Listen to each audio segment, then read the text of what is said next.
것입니다. 만년 전에 이들 사람들은 화성법을 마스터했습니다. 오랜 옛날 그들은 분주한 인생살이를 하면서 새들이 지저귀는 묘한 멜로디에 귀를 기울여 이것을 완전한 형태의 하프로 연주했습니다. 또 그들은 또다시 와서 표현의 다양한 명시에서 또 다른 음조를 배웠습니다. 이들 유랑 악당들은 하늘나라의 교향 악단의 일부를 구성하여 완전 원만한 나라에서는 천사들까지도 그들이 연주하고 노래하는 것을 듣고 기뻐하리라. 그리고 예수께서는 라오르의 일반 대중들을 가르치셨습니다. 병자들을 고치고 사람들을 도와서 생활을 양상시키는 방법을 보여주었습니다. 그가 말씀하시기를 우리는 우리가 소유하는 것에 의하여 부자가 되는 것이 아닙니다. 우리가 소유할 수 있는 유일한 길은 남에게 베풀어 주는 것뿐입니다. 그래요. 우리가 부자가 되는 것은 단지 물질의 소유에 의해서 되는 건 아니다. 우리가 소유할 수 있는 유일한 것은 뭐다? 남에게 베풀어 주는 것뿐이다. 그래서 우리는 살면서 이렇게 물질을 소유할 수는 있지만 어때요? 죽음으로써 우리는 그것들을 다 내려놓고 돌아가게 되죠. 결코 소유할 수 없게 되죠. 그러나 우리가 살아가면서 사랑과 자비와 베푸는 이러한 선한 공덕은 사라지지 않고 바로 이 하나의 의식의 정보에 정보장이 저장되어 있는 것이죠. 그래서 다시 만약에 태어난다면 무엇을 갖고 받을 수 있을까요? 전생에 살았던 물질? 갖고 올 수 없는 것이죠. 그러나 전생에서 자기가 베풀었던 모든 행위들의 결과는 바로 이 하나의 의식에 저장되어 있다가 그대로 다시 이 생명에 태어날 때 그 정보를 그에게 보내주는 거죠. 그래서 결국은 가져갈 수 있는 건 뭘까요? 바로 자신의 선업이죠. 다고 베푼 것들. 그것만이 남는다.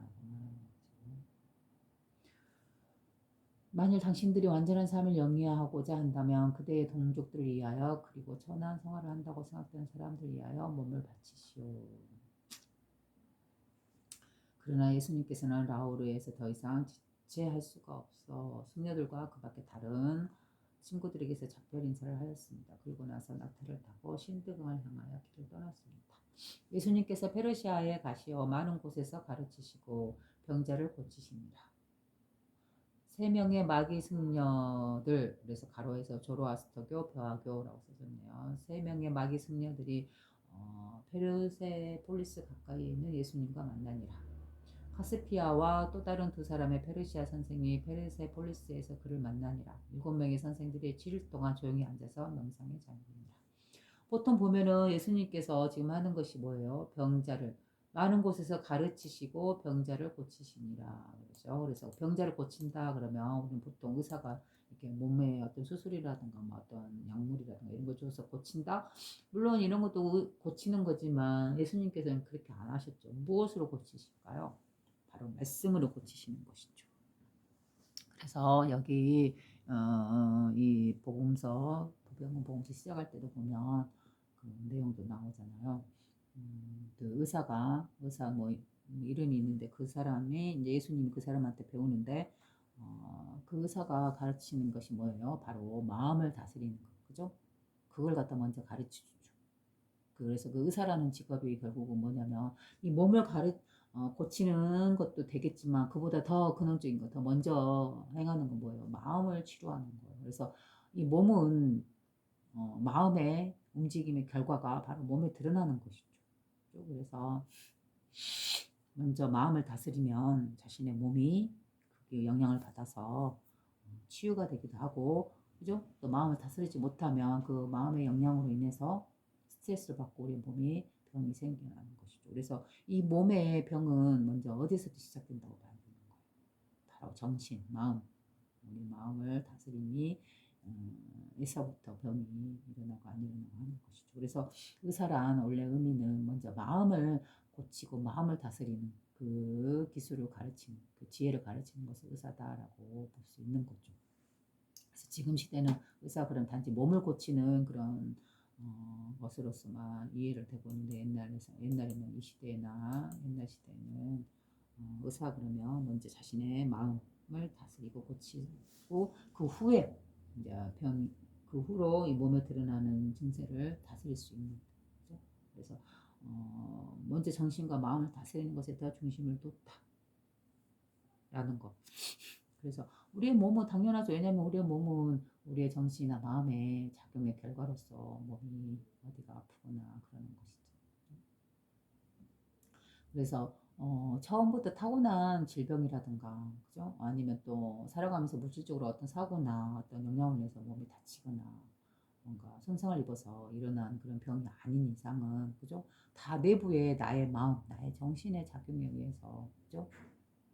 스트레스라든가 다양한 이유로 인해서 자기 스스로 만들어낸 그런 생각에 사로잡혀서 거기서 괴로움이라든가 고통이라든가 그게 시달리면서 그 영향이 결국은 화병이라든가 기의 막힘이라든가 이 전체 순환의 흐름을 막는다든가 하면서 병의 시작이 되는 것이죠.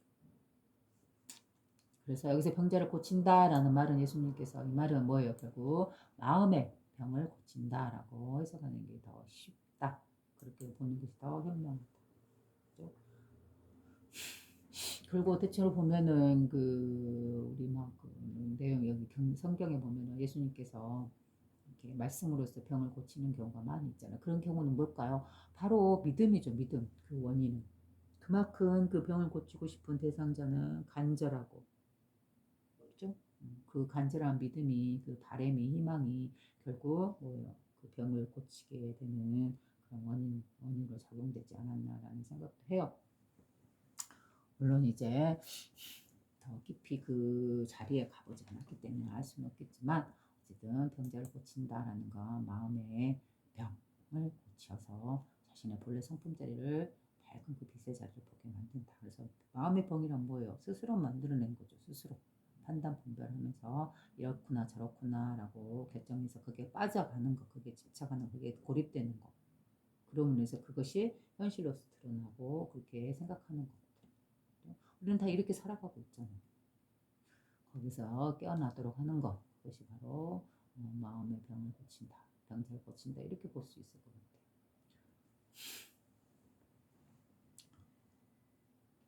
예수님께서 고향으로 돌아가는 도중에 페르시아에 들어간 것은 24살 때였습니다. 그는 많은 불악과 도시 또는 그 이웃에서 잠시 걸음을 멈추어 사람을 가르치고 병자들을 고쳤습니다. 승려들과 지배계급들은 그를 환영하지 않았습니다. 왜냐하면 예수님께서 하층민에 대해 그들이 너무 잔인하게 대한다고 면박을 했기 때문입니다. 그래요. 하층민 즉 대계급들에게 신분제 있잖아요. 아래층 사람들에게 너무 잔인하게 대한다고 예수님께서 면박을 줬대요. 일반 대중은 무리를 지어 그를 따랐습니다. 때로 한가닥 한다는 자들이 당돌하게 그를 방해하고자 하여 예수님께서 사람을 가르치고 병자를 고치는 것을 금지시켰습니다. 그러나 예수님께서는 그들의 노골적인 협박에 게을지 않으시고 사람들을 가르치고 병자들을 고쳤습니다. 이윽고 그는 페르시아 폴리스에 도착했습니다. 이곳은 페르시아 역대 왕이 묻혀 있는 것이며 또한 3명의 동방 박사들 호르, 룬, 메르가 살고 있는 곳이기도 합니다.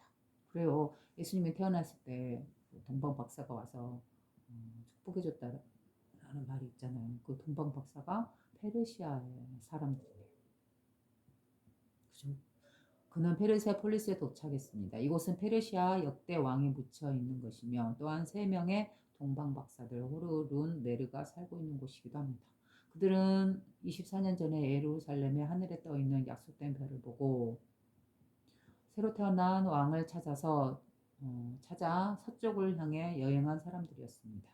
그래요. 바로 이 내용은 뭐죠? 천문이죠. 천문. 하늘의 별의 움직임을 읽고 그 별의 움직임에 딱 맞춰서 우리 밑에 아래 세상, 인간 세상을 다스리고 또 그 역량을 파악하고 거기에 맞춰서 살았던 그 천문을 보고 살았던 그 시대의 그 내용들로 드러난 것이죠. 그들은 앞장서서 다가오는 시대의 스승으로서 예수님을 받들고 황금과 유황과 몰약의 선물을 바쳤었습니다. 바로 예수님 태어날 때 이야기인 거죠. 이들 3명의 마귀 교도들은 성자들이 언제나 앞일을 미리 내다보듯이 예수님께서 페르세폴리스에 다가오고 있다는 것을 알고 몸을 단정히 하고 나서 그를 마중하러 나갔습니다. 그리하여 그러면 이 말은 결국 그거네. 예수님이 태어났을 때 아기 때 동방박사가 와서 축복해줬던 그 동방박사 3분이 예수님 이제 24살 성인이 되어서 페르시아에 오고 있다는 걸 알고 마중을 하러 나갔대요. 재미있는 모습이네요. 그리하여 그들이 해오를 하자 대낮에 햇빛보다도 더 밝은 빛이 그들을 둘러쌌습니다. 그리고 길가에 서 있는 4명을 목격한 사람들은 그들이 신의 모습이 변한 인간이라기보다 오히려 신과 같았다고 증언했습니다. 이제 호루와 루는 늙었으므로 24년 지났으니까 늙었다는 말이 나오겠네요. 이제 호루와 루는 늙었으므로 예수님께서는 두 사람을 자기의 낙타 위에 태우고 메루와 함께 앞장서서 걸으셨습니다. 네 사람이 박사의 집에 도착하자 그들 모두 기뻐하였습니다. 그리고 예수님께서 여행 중에 겪은 스릴 만점 이야기를 말씀해 주셨습니다. 그러자 호루와 룬, 메르는 아무 말하지 않고 단지 하늘을 우러러 마음 깊이 하나님을 찬미할 뿐이었습니다. 한편 북쪽에서 3명의 현자가 페르세폴리스에 와 있었습니다. 그들은 바로 카스파와 자라, 벨조온이었는데 카스파는 그들 마귀 나라에서도 가장 지혜로운 스승이었습니다. 이들 3사람은 예수님께서 도착했을 때 마침 호르, 룬, 메르의 집에 와 있었습니다. 7일 동안 이들 7명은 아무 말 하지 않고 무언의 형제로서 밀접한 교신을 하면서 집회실에 앉아 명상의 수행을 하였습니다. 그들은 진리의 밝은 빛과 하늘의 계시와 힘을 찾았습니다. 다가오는 시대의 율법과 교훈은 세계의 현인들에게 모든 지혜를 요구하기 때문이었습니다. 그리고 이들은 모두 앉아서 뭐 했다? 명상을 했다라고 하네요. 자선, 명상.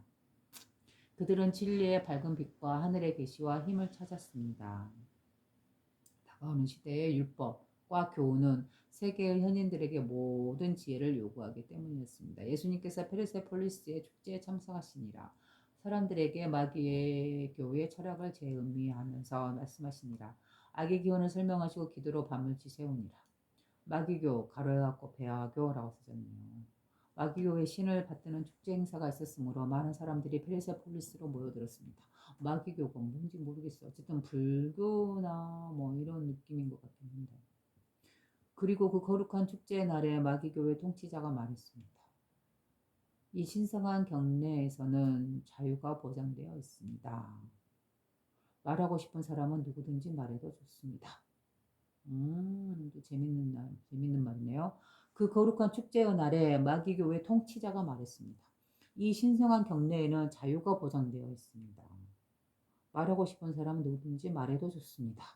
그래서 예수님께서 군중들 사이에 우뚝 서서 말씀하셨습니다. 아버지 하나님의 자녀인 나의 형제 자매 여러분, 여러분들은 오늘날 사람의 아들들 가운데 가장 축복받은 분들입니다. 그것은 여러분들이 거룩하신 하나님과 인간의 개념에 대하여 가장 올바른 개념을 가지고 있기 때문입니다. 여러분들의 순수한 예배와 생활을 하나님께서 기꺼워하시는 바입니다. 여러분들의 대스승이신 조로아스터, 가로하고 짜라투스트라라고 했네요. 짜라두짜죠. 같은 말이죠. 에게 영광이 있을 것입니다. 천지를 창조하신 7 성령을 낳으신 위대한 하나님은 오직 한 분이시며 이들 위대한 성령들은 1월 성신 안에서 사람들에게 명확히 나타낸다고 여러분 모두는 너무도 옳은 이야기를 하고 있습니다. 그래요.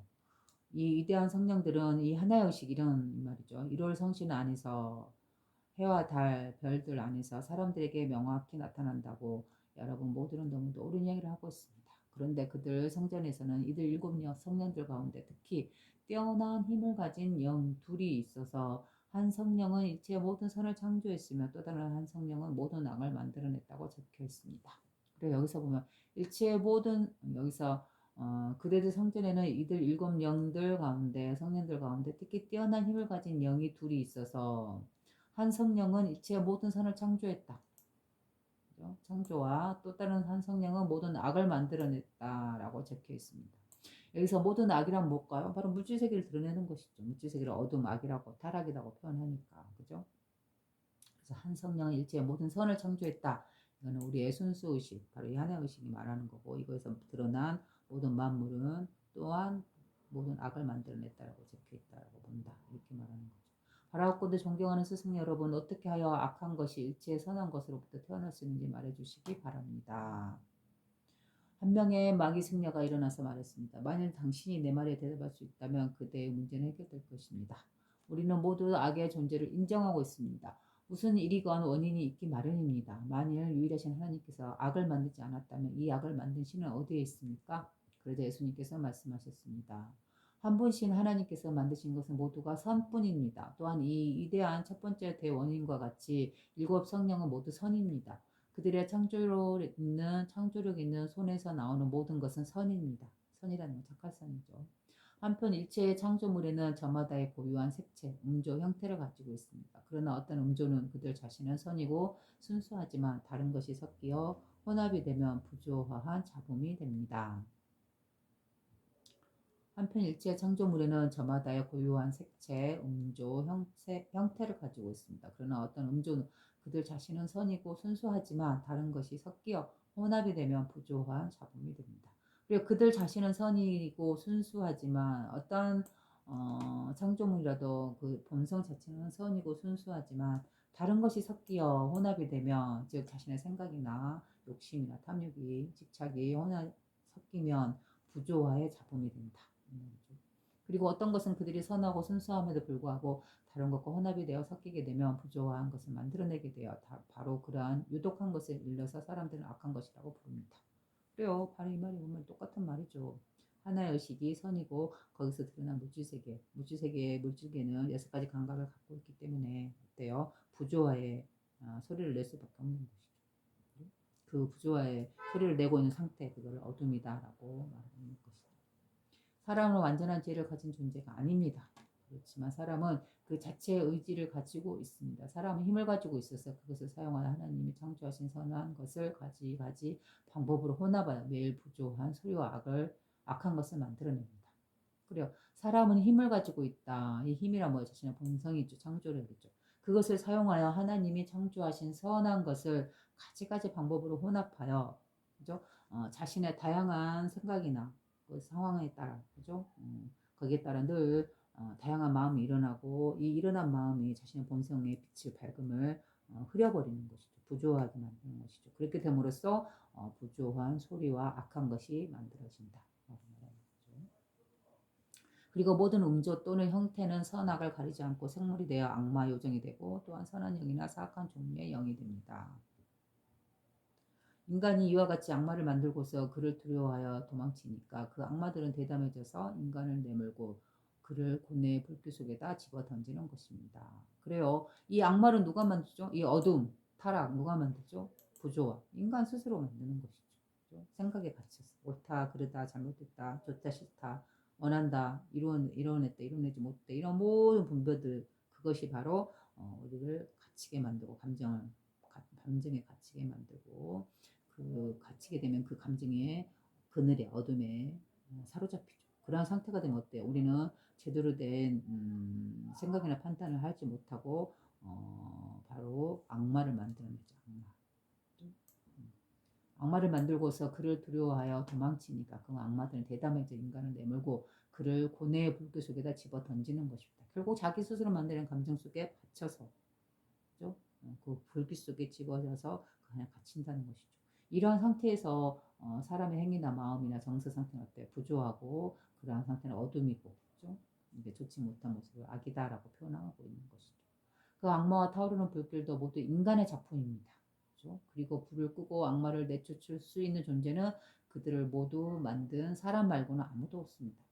그래요. 그래서 불을 끄고 자기 내면에 불을 끄고 생각에 불을 끄고 자기 내면에 일어난 이 악마, 잘못된 선하지 못한 이 마음들 이런 거를 쫓아낼 수 있는 거는 누구다? 바로 만들었던 바로 그 사람이다. 바로 자기 자신이다. 우리 자신이다. 스스로 만든 그 자신 말고는 아무도 없다. 그죠? 그래서 이 말이 바로 결자해지다라는 말도 있잖아요. 꾼자가 스스로 푼다. 그죠? 어떤 외부의 어떤 존재가 신이 누가 해주는 게 아니다. 스스로 만든 건 스스로 풀어야 한다. 그리고 나서 예수님께서는 옆으로 비켜나셨습니다. 그러나 답변하는 마귀 승려는 아무도 없었습니다. 그래서 예수님께서 군중들을 떠나 기도하시기 위하여 은밀한 곳으로 들어갔습니다. 그래서 결국 악이라든가 악마라든가 부조화, 불, 집착 뭐 이런 좋지 못한 것들 그런 것들은 우리가 스스로 만들어낸 것이다. 예수께서 마귀 효도들을 가르치시니라. 명상과 명상에 들어가는 방법을 설명하시니라. 가스파가 예수님의 지혜를 칭찬하니라. 예수님께서 사이러스의 숲에서 가르치시니라. 이른 아침 예수님께서 다시 오셔서 가르치시고 병자들을 고치셨습니다. 그러자 마치 권능을 가진 성령이 그를 에워싸듯이 알 수 없는 한 줄기의 빛이 훤히 비추었습니다. 한 마귀 승려가 이것을 주시하고 그의 지혜는 어디서 오는 것이며 그 빛은 무엇을 뜻하는 것이냐고 은밀히 물었습니다. 그러자 예수님께서 말씀하셨습니다. 영혼이 그의 하나님과 만나는 고요한 순간이 있습니다. 그곳에 지혜의 샘이 있습니다. 그리고 그곳에 들어가는 사람 모두가 진리의 빛에 씌어져서 지혜, 사랑, 권능으로 충만하게 됩니다. 그래요. 영혼이 그의 하나님과 만나는 고요한 순간이 있습니다. 그래요. 영혼이란 우리의 정신이 우리의 마음이죠. 우리의 마음이 조용하게 자성과 명상을 할 때 이 하나님과 만난다. 하나의 의식과. 하나님 하나의 의식은 어디에 있어요? 바로 우리 내면에. 그죠? 고요한 순수한 의식. 바로 첫 번째 순수 의식. 바로 이거죠. 이 상태에 머무를 때, 즉 선정에 머무를 때, 자선하고 있을 때 바로 이렇게 말하는 거죠. 바로 그 순간이 바로 지혜의 샘이 있습니다. 그리고 그곳에 들어가는 사람은 바로 자신의 본성자리, 즉 선정, 자선에 들어간 사람은 하나의 의식에 가앉은 사람은 모두가 진리의 빛에 씌어져서 바로 하나의 의식은 바로 빛이죠. 이 빛에 의해 지혜, 사랑, 권능으로 충만하게 된다. 그래서 이 하나의 의식을 지혜요, 사랑이요, 권능이다라고 표현하기 때문에 그 성품에 충만하게 된다라고 하는 것이죠. 그래서 지혜 그러면 안다는 것이 알지자. 그래서 알지자인데 전지전능한, 그죠? 모든 것을 알고 있는, 모든 정보를 알고 있는 그런 의미로서 안다라는 거. 그래서 그 지혜, 알지에서 지혜라고 표현하는 거고, 그다음에 사랑은 뭐예요? 바로 사랑이죠. 이 하나의 의식은 스스로 만물을 창조하고 기르고 그 모든 생명들이 어떤 값 없이, 그죠? 뭔가 원하거나 구하는 거나 바라는 대가 없이 베풀고 그렇기 때문에 그게 사랑인 것이죠. 그다음에 권능은 뭐예요? 모든 만물을 창조하고 유지하고 기르고 때가 되면 거두어들이는 이 힘, 이게 바로 권능이죠.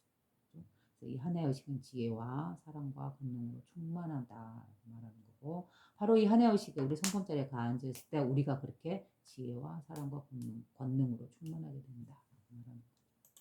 그 마귀 승려가 말했습니다. 이 명성과 진리의 빛에 대하여 말씀해 주십시오. 제가 그곳에 가서 머무고 싶습니다. 명상과 진리의 빛에 대하여. 그래서 명상이란 뭐다? 바로 여기서 말하고 있죠. 진리의 빛이다. 빛이 뭐죠? 우리의 본성이죠. 그래서 명상과 자선이란 별다른 것이 아니다. 뭐다? 자신의 성품인 자리, 성품자리, 이 빛의 광명의 자리, 때묻지 않은 순수의식의 자리. 그죠?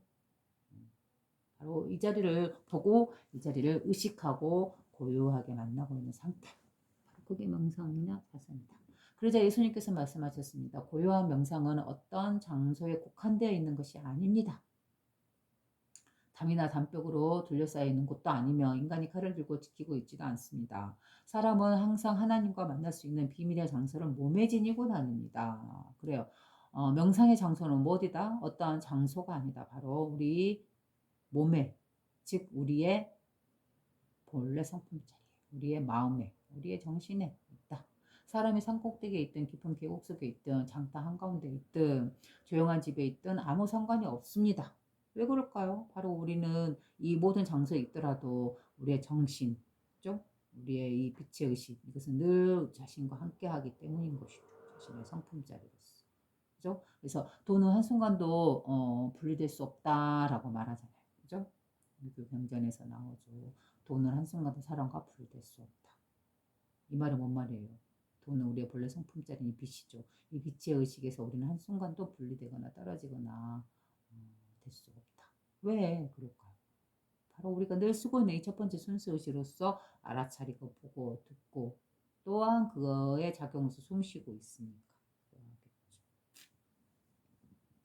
그래서 우리가 말하고 또 여러분이 듣고 내가 말하고 그다음에 다리나 손발을 움직여서 그 모든 삶의 행동 하나하나를 할 수 있는 것, 그것이 바로 뭐에 의해서 우리가 움직일 수 있는 거예요.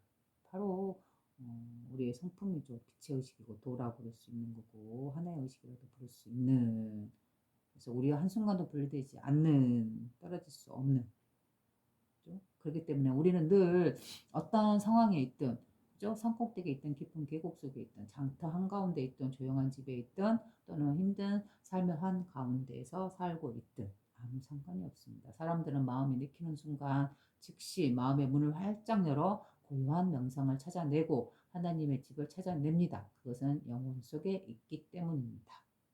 그죠? 늘 우리의 마음속에 있는 이 빛의 의식, 우리가 힘들 때, 그죠? 바로 이 빛의 의식을 활짝 열어서 그 자리에 고요하게 앉아 있으면 바로 그게 명상이요 자선이요, 그죠? 하나님의 집을 찾는 것이다. 만일 사람들이 혼자서 깊은 골짜기나 산길에 들어가게 되면 길거리의 소음이나 사람들의 말소리 그리고 사람들의 생각 등에 별로 방해를 받지 않을 것입니다. 그러므로 인생의 무거운 짐이 심하게 압박해 올 때에 살며시 빠져나와 조용한 곳을 찾아 기도하고 명상하는 것보다 더 나은 것은 없습니다.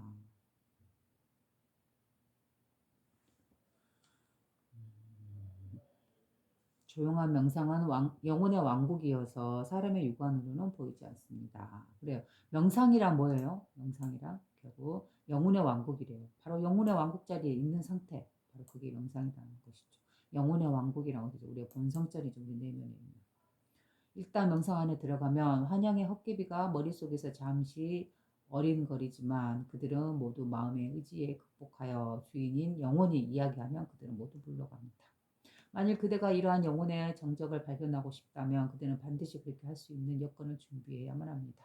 마음이 순수한 사람을 제외하고는 누구도 이곳으로 들어갈 수가 없습니다. 명상을 하기 위해서는 어떠해야 된다? 마음이 순수해야 된다. 그리고 예수님께서 이 말하죠. 마음이 순수한 어린아이 같은 어린아이만이 아버지 나라의 천국에 들어갈 수 있다. 그 말과도 같은 것이죠. 천국이란 자신의 본성이요. 명상이란 결국 뭐예요? 자신의 본성의 상태를 보고 그 상태에 유지하고 있는 거죠. 그리고 당신은 모든 마음의 긴장, 모든 세속적 관심사, 일체의 공포, 일체의 우혹과 번뇌를 버리지 않으면 안 됩니다. 그래요. 멈춰야 되죠. 그렇죠? 멈춰. 그래서 불교에서도 모든 걸 멈춰라라고 하잖아요. 모든 마음의 긴장도 멈추고, 모든 세속적인 관심사도 멈추고, 일체의 공포심이란다 이런 것도 멈추고, 일체의 의혹과 번뇌 이거를 멈춰야 한다. 이 말을 하고 있는 거죠. 멈춰야지만이 비로소 우리는 쉬고 안식할 수 있는 것이죠. 그리고 자신의 고요한 상태에 머물 수 있는 것이죠. 그대 인간의 의지가 하나님의 신성 속으로 흡수되지 않으면 안 됩니다. 그래요. 나의 생각이 6가지 감각적인 이런 감각들이 어디로 들어가야 된다? 하나님의 신성으로 흡수되어야 한다. 그렇죠? 우리가 본래 성품자리로 의해서 깨끗이 그것은 사라져야 한다. 그렇게 되면 그대는 신성한 의식으로 들어가게 될 것입니다. 그래서 신성한 의식이란 뭐다? 자신의 본래 성품자리죠. 그대는 신성한 곳에 있어서 주 하나님의 촛불이 불타오르는 살아있는 성전을 보게 될 것입니다. 그래요. 하나님의 촛불이 타오르는 살아있는 성전. 뭐죠? 우리의 내면의 우리의 성품자리죠. 그리고 그대가 그곳에서 불타오르는 것을 볼 때 그대의 두뇌 속에 있는 성전을 깊숙이 들여다보시오. 그리하면 그것이 모두 이글이글 타고 있는 것을 보게 될 것입니다. 머리에서 발끝까지의 모든 부분에 초들이 놓여지고 사랑의 횃불이 타오름에 의하여 막 점화될 준비를 하고 있습니다. 그리고 모든 초가 불이 붙은 것을 보면 가까이 들여다보시오. 영혼의 눈으로 그것을 들여다보면 그대는 지혜의 샘물이 콸콸 쏟아져 나오는 것을 보게 될 것입니다. 그러면 그대는 그 샘물을 마시고 거기에 머무르면 됩니다. 지혜의 선물은 뭐예요? 이 고요한 상태에 머물러 있게 됨으로 해서 모든 생각들이 깨끗하게 씻겨지죠. 그렇기 때문에 그 지혜의 샘물을 마시게 되면 모든 갈증이나 모든 생각이나 감정들이 깨끗하게 씻겨지고 고요하게 머물게 된다. 그리고 나서 그 장막은 거두고 그대는 가장 신성한 곳에 있습니다. 장막은 거치고, 그죠? 장막이란 뭐예요? 6가지 감각에 의해서 휘둘러 채놓은, 나를 꽁꽁 묶어놓은 그 감정에서 빠져나와서 그 감정들을 걷어버리고, 그리고 비로소 신성한 곳에 있게 된다. 이 신성하고 고요하고 청정한 아무 생각 없는 순수한 의식의 상태에 있게 된다. 그곳에는 하나님의 계약의 상자가 놓여 있는데 그 상자 덮개는 하나님의 거룩한 자리입니다. 계약의 상자, 하나님의 거룩한 자리 뭐예요? 이건 다 본성자를 표현하는 거죠. 두려워하지 말고 그 신성한 덮개의 판을 들어 올리시오. 계약의 상자 속에는 율법의 판이 비장되어 있습니다. 그들을 집어서 잘 읽어보시오. 왜냐하면 그들은 인간이 일찍이 필요로 하는 모든 가르침과 계명을 포함하고 있기 때문입니다. 우리의 이 뚜껑을 열어서 자신의 본래 성품을 말하는 것이죠. 그 상자 속에는 인간이 필요로 하는 모든 가르침과 계명을 포함하고 있다. 그래서 모든 가르침이라든가 모든 계명은 어디서부터 나온다는 거예요. 우리의 성품 자리에서부터 나온다는 것이죠. 여기를 근간으로 해서 여기서부터 근원으로 해서 여기서 모든 가르침이라든가 우리 인간에게 하는 가르침이라든가 모든 계명 선하다고 할 수 있는 그 모든 계명들이 여기서 나온다. 그리고 그래서 우리 경전에 보면 경전을 가르치고 경전을 배우잖아요. 뭐 경전의 내용이 어디서 나오는 거예요? 무엇을 보고 한 거예요? 하늘, 우주, 움직임. 그렇죠? 이걸 보고 거기 그대로 언어로서 드러내는 것이 바로 경전이죠. 그리고 계명도 법, 질서, 선함이다라고 할 수 있는 거 뭐예요? 바로 이 하늘의 움직임을 그대로 우리 인간 세상에도 그대로 따라서 본받아서 구현해낸다라고 조목조목 해놓은 게 율법이요, 계명이요, 법이죠. 그래서 우리 인간 세상의 모든 근간이 되는 거, 모든 근원이 되는 거, 그건 뭐예요? 이 하나의 의식이죠. 그것이 우리 하나의 의식을 우리 내면에서 밝게 빛나게 해서 우리의 삶을 이끌어가고 또 그런 사람들이 모여서 살아가는 이 사회나 정치는 바로 이 하나의 의식을 사람들이 그대로 유지하고 그거를 향유하면서 그죠? 즐겁게 살아갈 수 있도록 이끌어주는 것, 그게 정치고 사회고 나라였던 것이죠. 그러니 결국은 개인이나 사회나 나라나 결국 천하를 다스리는 것, 그 모든 것들은 가정을 다스리고 자신을 다스리는 것, 그것들은 다 뭐였다? 바로 자기 마음 하나 다스리는 것에서 시작되고 그 마음 다스림이 그 모든 다스림의 끝이었다. 그래서 한 사람의 개인이 자신의 마음 하나를 제대로 다스릴 때, 자신의 본성을 보고 본성의 성품대로 다스릴 수 있을 때, 그죠? 그렇게 됐을 때 어떻게 돼요? 그 한 사람이 이루고 있는 그 가정에 밝은 빛을 줄 것이며 영향력을 행사할 것이며 이 가정은 결국은 사회나 그 지역을 이루는 최소 단위잖아요. 그래서 가정이 밝은 빛으로 깨어나게 되고 그다음에 그렇게 되면 사회가 그 지역이 결국은 그 나라가 밝게 깨어나는 것이고 그죠? 그리고 나라들이 이렇게 성품에 의해서 밝게 깨어난다라고 본다면 하나의 의식에 결국은 이 천하가 하늘 아래 하늘과 땅이 온 우주가 결국은 밝은 빛으로 깨어나게 되는 것이죠. 그래서 이 한 사람이 스스로 자기 마음 하나 잘 다스림으로 인해서 이 세계가 가정이 작게는 가정이 그죠? 그다음에 크게는 나라와 천하가 다스려지는 것이죠. 이게 바로 유교의 가르치들, 유교 경전에서 가르치는 것들이 것이죠. 대학이나 논어나 중용이나 이런 데서 가르침이 다 이렇게 자기를 먼저 다스리는 것부터 시작된다라고 하고 있는 것이죠. 그래서 지금 결국 여기 예수님께서도 결국은 뭐예요? 자선이나 명상을 통해서 자기를 다스릴 때 거기에 기쁨이 있다. 그곳에 모든 지혜의 셈이 있다. 말하는 것이죠. 그리고 인간이 일찍이 필요로 하는 모든 가르침과 계명이 어디에 있다? 바로 이 성품에, 이 진리의 자리, 이 빛의 의식에